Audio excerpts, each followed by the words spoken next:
Hello. So I haven't read anything for about a week because I've lost my glasses. So I decided to review this book, which is one I read sometime in December or November, and I'm not sure if I reviewed it yet. In fact, I know I didn't review it yet. And you can see here the book is called Stolen Focus, and it's by Johann Harry, and the subheading is Why You Can't Pay Attention. So pay attention. It's actually a really, really good book. The top of it says a life-changing bestseller. I don't know about that, but it is good. A really important book by Philippa Perry. Read It and Be Free by Simon Amstel. Is that like Amstel? Amstel the bear? I don't know. The Book the World Needs by Adam Grant. I'm not sure who Adam Grant is. Stephen Fry. I know who Stephen Fry is, right? Superb. Is Adam Grant the guy who does Get Things Done? I don't know. Anyway, I'll read you the back. Is your ability to pay attention in free fall? I think most people's is. You are not alone. The average office worker now focuses on any one task for just 3 minutes. But it's not your fault. Your attention didn't collapse. It has been stolen. Internationally best-selling author Johann Harry shows 12 deep factors harming our focus. Once we understand them, together we can take back our minds. This is by Dr. Rangan Chatterjee. Is he the guy who wrote Why You Dream? Possibly. A brilliant book about one of the most important topics of our time by Stephen Fry, a beautifully researched and argued exploration of the breakdown of humankind's ability to pay attention. That's good. By the Telegraph, okay. If you read just one book about how modern world is driving us crazy, read this. Oh, they managed to have a sentence without putting Muslim and rapists together. Or, lefty and loonies. Anyway, I don't remember all 12 factors, but it's a very enjoyable book. And it's one that I seem to read at a time when it coincided with what I was trying to do, my own focus and my own brain. And the major takeaways I get from this, having read it 2-3 months ago now, what I remember is that the ability to pay attention to something is falling for several factors. One of those is, surprise, surprise, and here's me on a mobile phone recording this, and you're probably watching it on a mobile phone, right? Mobile phones. So Johann speaks to a lot of the people who work for places like Google, like places for Facebook, and their whole job is to get you hooked to the screen. Because the longer your eyeballs are looking at the screen, the more money they're potentially making. They don't give a shit about anything else. So there's a story in here about one guy who went to, what's the guy's name now? I can't remember the guy's name. Geeky looking guy in charge of Facebook.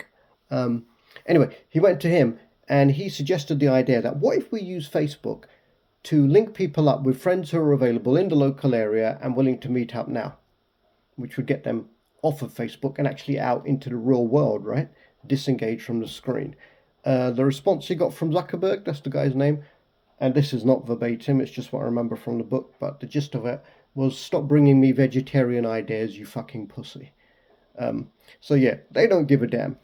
In fact, what's interesting is a lot of the people who design these apps, who work for places like Google, work for places like Facebook, they do not allow their own children to use what they design. Because they know it's designed to get you hooked. It's designed to stop you paying attention to anything else but the damn phone. So I'd already kind of got an inkling of this. So, I'm off TikTok. I'm off TikTok for other reasons as well. I was only on it for a short while to promote my book. If you don't know the book, it's My Shimu and the Frightening Face, which is an amazing horror story for children with lots of great messages in it, and it's available from Foils and Amazon. Don't use Amazon. Foils and Waterstones, etc. Anyway, book plug over. Yeah, phones are designed to get you hooked. That's why all these stupid little TikTok videos and everything, not phones, sorry, the engineers who work for the companies, social media companies that stream everything on their phones, designed to get you hooked. Your attention to your ability to pay attention, to concentrate on one task, is being destroyed by them, and it's deliberate. Yeah. The other things that affect attention are our food. Surprisingly, this was an interesting chapter for me, because Johann he has a Swedish grandmother, I believe, and when he went to Swiss grandmother, and when he went to Switzerland to live with her in the mountains, he was disgusted by what they were eating because it was fresh, real food. They grew it themselves. They killed their own meat, etc., etc. He does point out that she was in her 80s at that point and would very easily climb up the mountain paths and everything, and he was breathless trying to keep up with her. He was 7. So if you want to live a long, healthy life, there's a bit of a clue there, isn't there? Stop eating processed shit.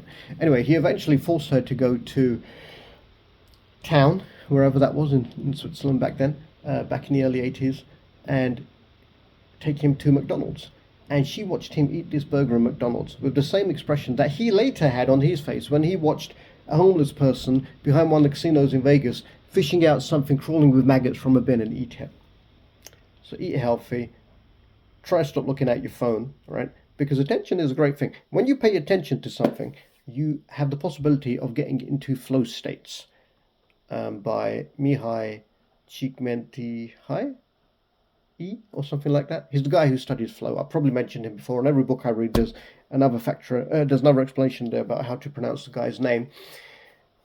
And when you're in flow, guess what? You really enjoy life. When you're in flow, it's those times when you don't realize how much time is passing, and you produce your best work, and you're working just towards the boundaries of your ability. You're never going to do that if every time your brain isn't 100%. You go, oh, look at the phone, blah blah blah blah blah blah blah. I had this thing where I used to write down a list. I still do it. 5 things to do during the day. If I get 4 of them done, so basically if I get 80% done, I would allow myself to scroll on my phone for 30 minutes. I slept better, I got a lot more work done, and eventually I got bored of scrolling on the phone. But now I will admit, sometimes, say if I'm working at work and it's just a drag, I'll pick up my phone for a second and I'll end up watching 5-10 minutes of YouTube videos. Whoops. Get the phone out of the room when you're trying to work. Get the phone out of the room when you're sitting with your friends or your family. It really makes a difference. Then, in terms of the food, the processed food that is fucking up your brain's ability to function, ADHD is going through the roof. And there was a thing in here about treating ADHD by letting children play and explore, which the guy who did that came up with the idea, or the lady who did that, beg your pardon, was an educator in the States, and everyone thought she was crazy. And when she said she's allowing her own child to go on the subway alone, and she was hauled up on American TV and called a terrible parent and blah blah blah. That's such a load of bullshit, isn't it? But there are less kidnappings and less murders everywhere in the world now than there were when we were growing up. When I was growing up in the 80s. I mean, unless you're unlucky enough to live anywhere near Israel, or then probably just going to get killed for not being a white Jew, or or anywhere America wants to fuck with, like its own country. If you're not white in America right now, you're in trouble. Look out for ICE. Anyway, so yeah, let your children have a bit of autonomy. Have a bit of autonomy yourself. Get rid of your phone. It's really good for your focus. The other thing is the air quality. Air quality is causing damage to our brains. Air pollution kills 10 million people a year, more than wars, more than diseases, etc. So, when all these people who are apparently patriots, but they're just stupid enough to believe the shit that the right-wing people who control their channels are putting out,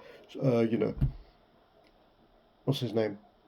The London mayor, Sadiq Khan, is scum, and Starmer is scum of England. Why they do it? Because they're stupid enough to believe the shit that they've been fed through their media channels. Because they're fighting air pollution. Sadiq Khan and his ULEZ, everyone hates him for that because they have to pay. Guys, air pollution kills 10 million people a year. Oh, they're just targeting us. No, they're trying to actually improve air quality, right? And of course we don't want them in because they're left, and then the people who control the channels and control the money can get back in and screw you even more. Anyway, getting political again, but this book does touch on political things like unleaded petrol. Unleaded petrol was eventually banned. The people who worked in the factories that put lead in petrol used to go mad, used to have violent fits, basically used to die from lead poisoning. The reason that the companies behind it, the oil companies, were so against any regulation or anything, because remember, regulation is bad, the state is bad, was because they couldn't patent the oil they got out of the ground, but they could patent the leading process, so they could make more money. So fuck you and your sanity and the world, we just want to make money. Oh shit, regulations. In here he talks about something called cruel optimism, which is, the idea is related to the book in that, the people who work for the big tech companies, they will say stuff like, well, you can just turn it off, use the button, it's there for you. But you've got a whole industry, one of the biggest industries, most powerful industries on earth, working against that. So the idea of cruel optimism is saying, well, it's down to you. It's down to you. It's your responsibility. It's like the big companies causing all the pollution and all the wars. Well, it's down to you to buy another product. No, you create the environment that we live in, dickheads. So it's also down to you. So cruel optimism is like when you tell obesity is rising all over the world, right? It's like when you tell a person, well, you just need to make better choices for your food. But, every day, 50 trillion adverts about food, super processed food, tons of calories. Even the US State Department used to say that all these processed foods like bread and shit were good for you. Why? Lobbying. Yeah. Now they finally reversed it after all these years and they've got vegetables and stuff, which is great. But the cruel optimism is saying it's all down to you, and you can do it if you just do this, if you just do that. The analogy he uses, which I really liked, is just like losing weight. A lot of people lose weight, but then they end up fat again. And he says it's like running up a downwards escalator. A few people, very, very few people will make it to the top and jump off and stay free of whatever it is, right?